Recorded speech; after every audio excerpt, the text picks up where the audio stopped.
On this Sunday night, the far reach of the COVID-19 crisis.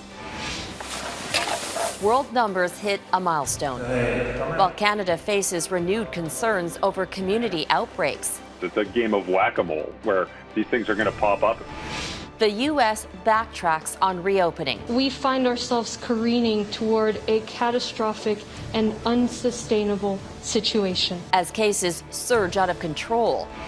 Plus, Joe Biden's ticket to the White House. I want someone strong. Could the right running mate make all the difference? And the Loo liftoff, the challenge to put a bathroom on the moon. Global National with Robin Gill. Good evening and thank you for joining us. We begin tonight with two grim global milestones. Confirmed cases of COVID-19 have surpassed the 10 million mark, while the virus has now killed 500,000 people. We first became aware of it in Wuhan, China in December, and in the 7 months since, it has spread to nearly every continent in the world. Only Antarctica is COVID-free. North America, South America, and Europe now account for 75% of the total confirmed cases. 11% are in Asia. Of course, it's the U.S. that makes up the bulk of North America's numbers. It has more than 2.5 million cases and over 125,000 deaths. It's by far the worst hit country in the world. Canada has recorded over 100,000 cases and more than 8,500 deaths. While the situation in Canada may be stabilizing, there are troubling signs right across the country that we are not out of the woods yet. Community outbreaks have hundreds of people on alert. And as Heather Yourex-West explains, the steps taken now could determine whether this country faces a second wave and how bad it gets. Residents entering this downtown Calgary condo high-rise are now greeted with a warning from health officials. The building is home to the city's latest outbreak of COVID-19.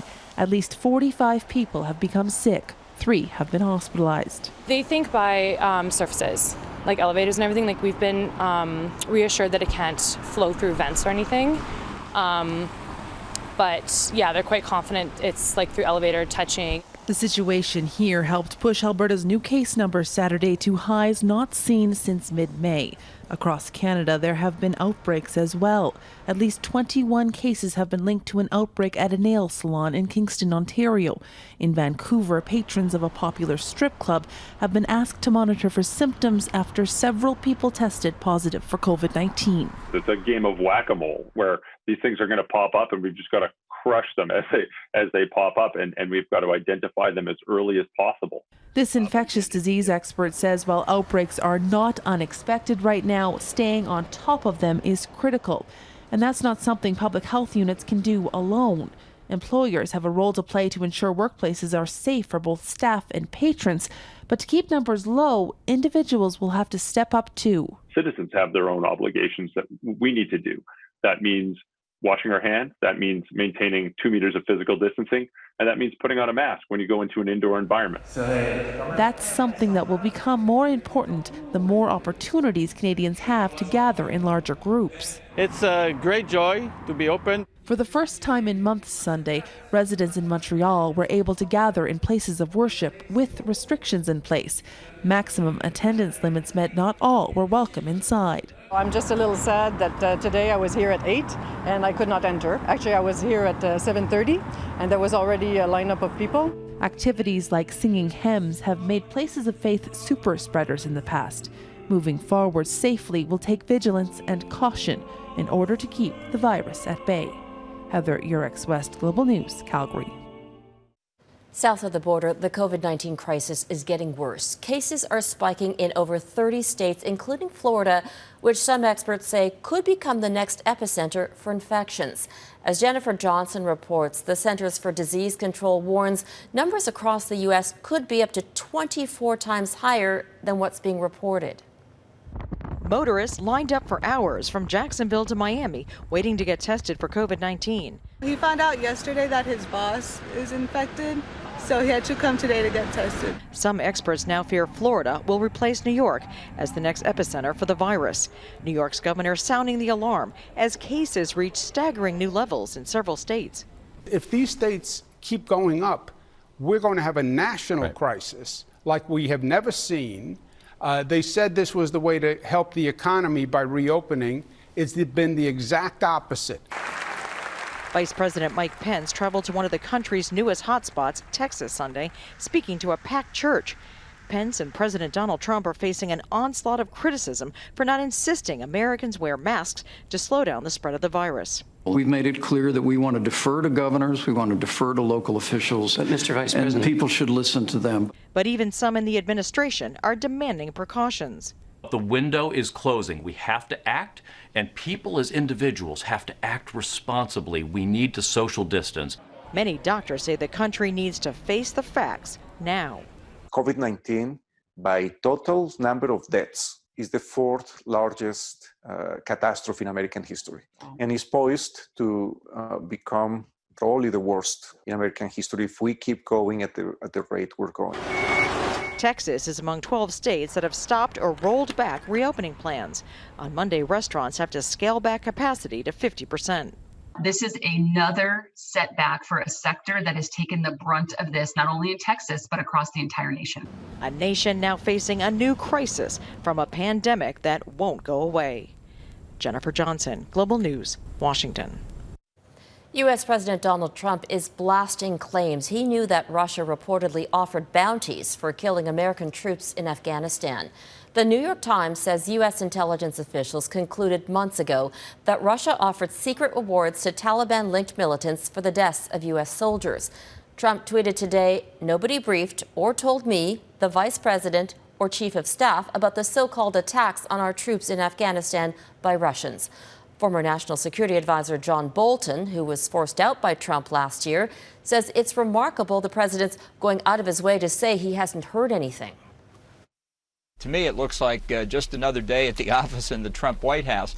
I've never recalled a circumstance where the president himself goes out of his way to say he wasn't briefed on something. The Times says Trump was told about the intelligence in March, and officials developed a potential response but did not act. Russia dismisses the report as nonsense. One man is dead in Kentucky after a shooting at a protest over the death of Breonna Taylor. Witnesses say a man fired dozens of shots at a crowded park in Louisville last night, where protesters set up camp. A second person was hospitalized with non-life-threatening injuries. The park, which has now been cleared, has been the center of protests over police brutality after the death of Taylor. The first responder was shot and killed in her home in March after police executed a no-knock warrant. Protesters have been calling for the officers involved to be charged. One of them, Detective Brett Hankinson, has been fired. Here at home, Vancouver's Transit Authority is investigating a disturbing incident on a bus that may be racially motivated. A black driver discovered what appeared to be a noose-shaped object and posted pictures on Facebook. He said he didn't think anything of it until a passenger said, "Look, driver, someone left you a noose, perfect for hanging." The driver, who was badly shaken, said his heart sank. And Toronto police are also investigating after nooses were found at 2 construction sites. One of the construction companies, Ellis Dawn, is calling the incident disgraceful and says it will do everything possible to identify and prosecute anyone involved. The company says it has held talks with employees to ask whoever did it to confess. China is lashing out at Canada over what it calls megaphone diplomacy. Ottawa is urging Beijing to end what it calls the arbitrary detention of Michael Kovrig and Michael Spavor. The diplomatic standoff is heating up, with Kovrig's wife urging action and 19 prominent Canadians calling for a prisoner swap. But Prime Minister Justin Trudeau won't release Chinese telecom executive Meng Wanzhou, who is being held in Vancouver. So where do things go from here? Mike LeCouture looks into that for us tonight. After a week that deepened our diplomatic divide with China, its embassy in Ottawa took another shot at the Trudeau government for alleged irresponsible comments on the cases of detained Canadians Michael Kovrig and Michael Spavor, claiming Canada is trying to exert pressure on China through megaphone diplomacy. The statement also denounces any link being made between the two Michaels and the extradition of Huawei CFO Meng Wanzhou. Part of the problem stems from these comments by the Chinese Foreign Ministry spokesperson, who was referring to suggestions our Justice Minister could stop Meng's extradition. This is legal and also helpful to solve the issues of the two Canadians, said the spokesperson, according to translators. The embassy's statement Saturday refutes any link between the two cases, saying, quote, some Canadian media deliberately reported Michael Kovreg's wife's remarks as the spokesperson's statement. Well, this is sometimes a problem in diplomacy, is that you hear what you want to hear from the other side. Former diplomat Colin Robertson says that's why Canada should have sought clarification from China. He believes the best approach is for the government to continue rallying international support from allies who also feel China is flexing its muscle. Keeping the pressure on, as we are, through various intermediaries, annoys the Chinese, but it does have effect, and that's why the Chinese say, please stop this, because they don't like it. Robertson also worries the calls for a prisoner swap by 19 prominent Canadians and Kovreg's wife will signal dissension to China. However, in an interview on the West Block with Mercedes Stevenson, Veena Najibullah says she just wants the government to look at other options. What I know is we need more leverage. We need more space to maneuver, and hopefully the conversations of this week have opened up a little bit more space for that. That is the hope, but this latest flare-up in the diplomatic dispute could have further painted Canada into a corner. Mike Lecouteur, Global News, Ottawa. It's Pride weekend in many places, but efforts to stop the spread of COVID-19 have forced celebrations to go digital to show you can cancel events but can't cancel Pride, especially on an important anniversary. Oh, everybody, welcome to Pride. Toronto's annual parade transformed into an online affair with musical performances and messages from members of the LGBTQ community. The Pride event showed support for the fight against anti-black racism. It also streamed a Defund the Police rally. New York's big parade went virtual, with Canadian actor Dan Levy serving as one of the Grand Marshals. To be one of the Grand Marshals of New York Pride is a very wonderful and full circle moment. Thousands still took to the city streets for the Queer Liberation March against police brutality. The first Pride March was held in New York 50 years ago, a year after what became known as the Stonewall Riots. On June 28, 1969, gay, lesbian, and transgender patrons of the Stonewall Inn fought back against police harassment and brutality. It's considered the turning point for LGBTQ2 rights in the U.S. and around the world. The bar is now part of a national monument. Neither COVID-19 nor the rain could stop about 200 people in Taiwan's capital from putting on a Pride parade. The event is normally held in October, but this year's celebration was bumped up in a show of solidarity for all the places that canceled Pride events because of pandemic restrictions. Taiwan is the first region in Asia to legalize same-sex marriage. More than 70 countries around the world still have anti-gay laws, and in some places, homosexuality is punishable by death. Coming up, Biden's choice, why his pick for running mate is so important in 2020. And Hajj on hold, the challenge facing this tradition.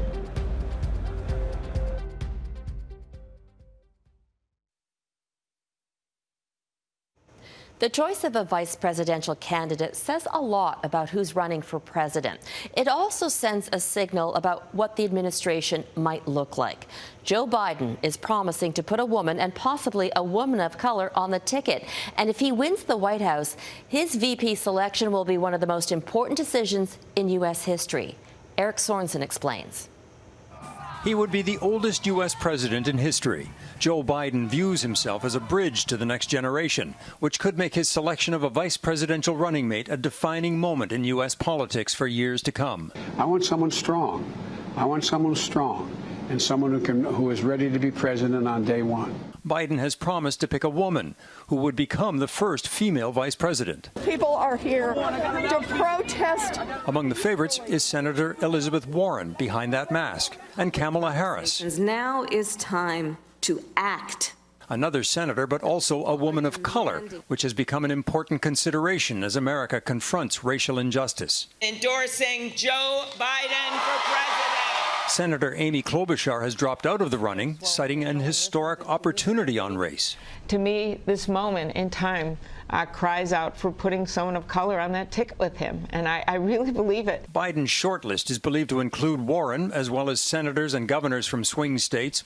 And in addition to Kamala Harris, other women of color, some not so well known, are emerging as serious candidates. We don't have another hour to wait. The mayor of Atlanta is under consideration, as is Florida Congresswoman Val Demings, though she's careful not to campaign for the post. I am absolutely honored to be considered to run alongside Joe Biden, and I'll leave it there. He continues to face tremendous pressure to pick a woman of color, but despite the recent headlines, Biden continues to insist he's looking for someone he'd be comfortable working with and who he believes is qualified for the job. Biden's team has produced an ad that emphasizes his priorities. I'll seek to heal the racial wounds that have long plagued our country. Joe Biden is expected to make his vice presidential pick by midsummer. The contrast to Biden himself, generational, gender, and racial, could produce a presidential ticket that better reflects all of America. Eric Sorensen, Global News, Toronto. Still ahead, how the pandemic has thrown a wrench into a once-in-a-lifetime pilgrimage.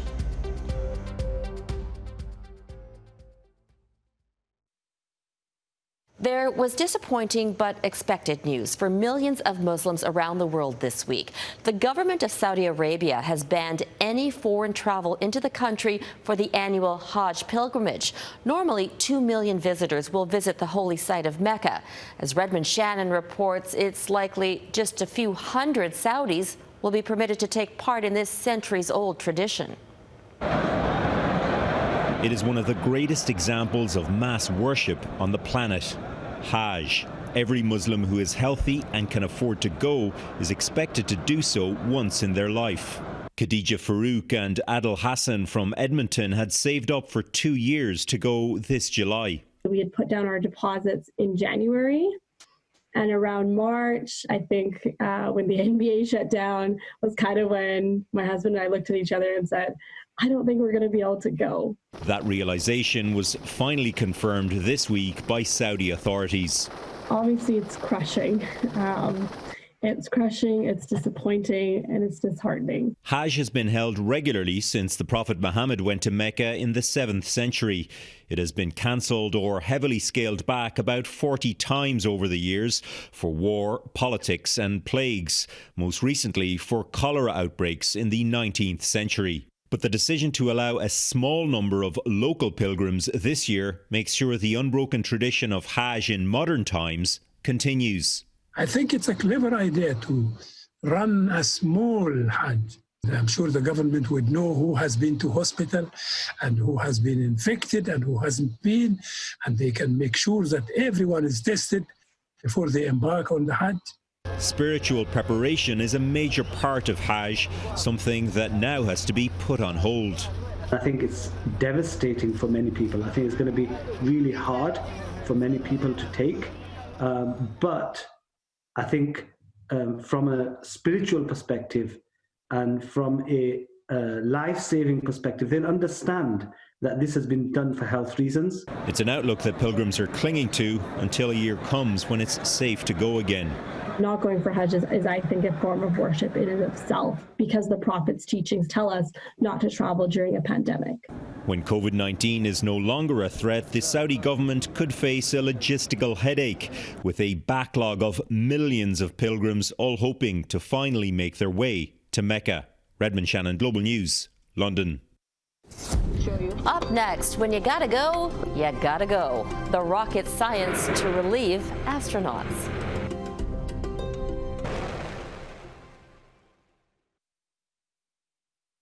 You might snicker at this next story, but for astronauts, it's serious business.